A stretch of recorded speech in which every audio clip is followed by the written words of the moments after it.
Interrogations can go on for hours or even days, but in some rare cases, interrogations can last just seconds.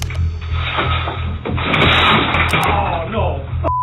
From accidentally confessing to escapes, these are 5 of the fastest police interrogations in history. Starting with Raymond Gates demonstrating exactly how to head straight to prison in seconds. Raymond was brought in after police obtained footage of him assaulting a 17-year-old girl. Police had to prove that the girl never gave consent, which was difficult given that only some of the attack was caught on camera, but became a lot easier when Raymond almost instantly made a huge slip-up in the interrogation that put him dead to rights. This girl came back to my house. She's telling me she wants to lose her virginity, man. She's ready to do it and everything. And then right a couple seconds before, and she's like, I don't know, and stuff like that. She's telling me, yes, everything's cool. She's cool with making out. But when she screamed, "Stop! Please don't do this. It hurts so much." I was already inside of her at that point. I mean, oh no, stop. I'm already inside of her there, man. It's already that's when she's like, oh, it hurts, which it hurts when a girl gets her virginity taken. And without even trying, the cops had everything they needed to convict him. So he was quickly found guilty and sentenced to 9 years in prison. But while Raymond's interview ended in under 10 minutes, Quantrell Schwarzlow did it even faster, with his interrogation ending in just seconds. But not in the way you'd think.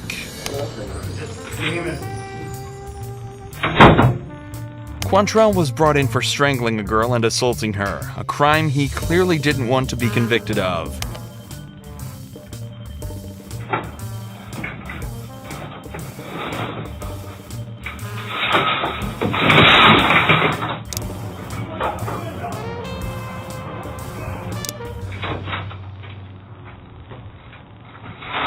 Oh, no.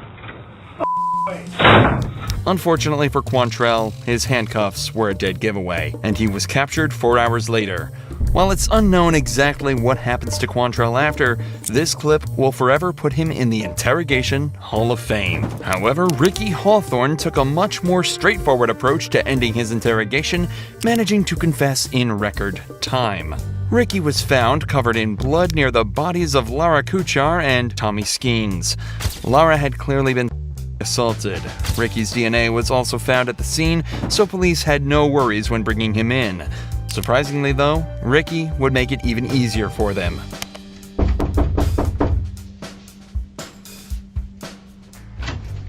Hey, come on in. Hey, yes, sir. Yeah, I did.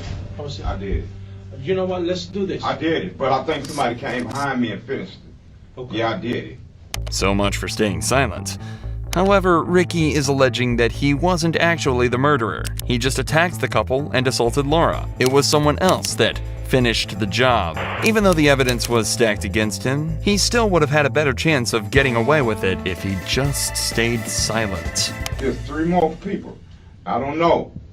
And you know what? They was living when I left, but I think somebody came in behind me and finished them off. I did beat the shit out of them, but it was somebody else. I left.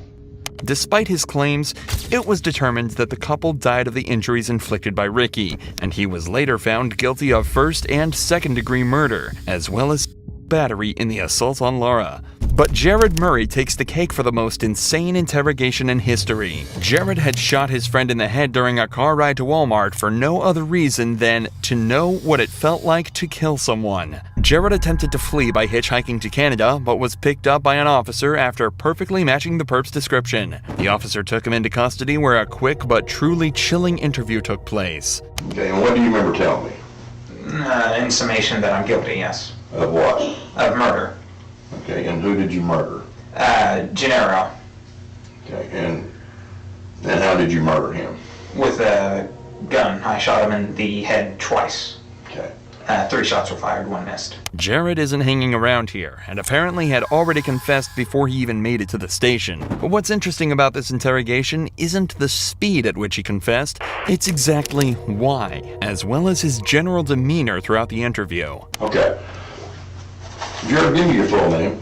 Jared Lindrith Wayne Murray. Okay, and what's your date of birth? July the 20th, 1994. And how did you guys hook up? I went down to his dorm room and asked if I could be given a ride to Walmart in exchange for $20 gas money. Okay. Did he agree to that? Yes, sir. Okay.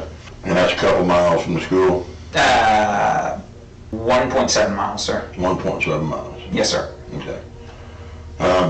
Now, so he took you to Walmart? Yes, sir. And did you both go in? No, we did not go in, sir. Okay, and why not? We pulled into the parking lot, then I pulled the weapon on him and demanded that he take me to Asher, Oklahoma, sir. Okay, and why did all of a sudden did you decide that you needed to go to Asher?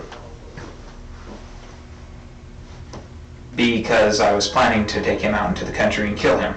Jared lacks any form of empathy, remorse, or knowledge that what he's done is a bad thing.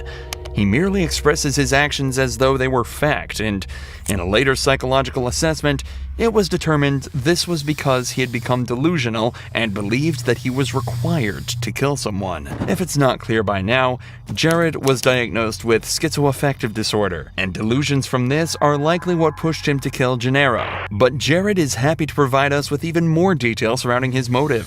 Okay. So you've been planning this for 2 days? 2 weeks, yes. 2 weeks. But not with a selected individual, no. Okay. And when did you get to the point where you knew it was going to be him? That was 3 days prior to the incident. And why him? All the kids in college here, why him? I believed that he would have had the least impact, sir. Impact of on what? I believed he didn't have many friends, or many close friends, I should rephrase. And as his as he is going missing, his absence would be less notable. Jared was, of course, charged with first-degree murder, but was eventually found not guilty by reason of insanity. Instead of receiving prison time, he would instead spend an indefinite amount of time in custody at a mental health facility where he would receive the treatment he should have had so much earlier. All 3 of these cases have been about criminals who confessed quickly, but there are many cases where the interrogation is almost instant, but for a very different reason. This 18-year-old suspect was brought in after allegedly hitting a cop with his car and was subsequently read his Miranda rights. Being it is a criminal investigation, obviously you're not free to go because you have warrants for your arrest. I'm going to read your Miranda because it's very important you understand your rights. Okay? You have the right to remain silent. Anything you say can and will be used against you in a court of law. Do you understand each of these rights I've explained to you? Yes, sir. Have these rights in mind, do you wish to talk to me now? Yes, sir.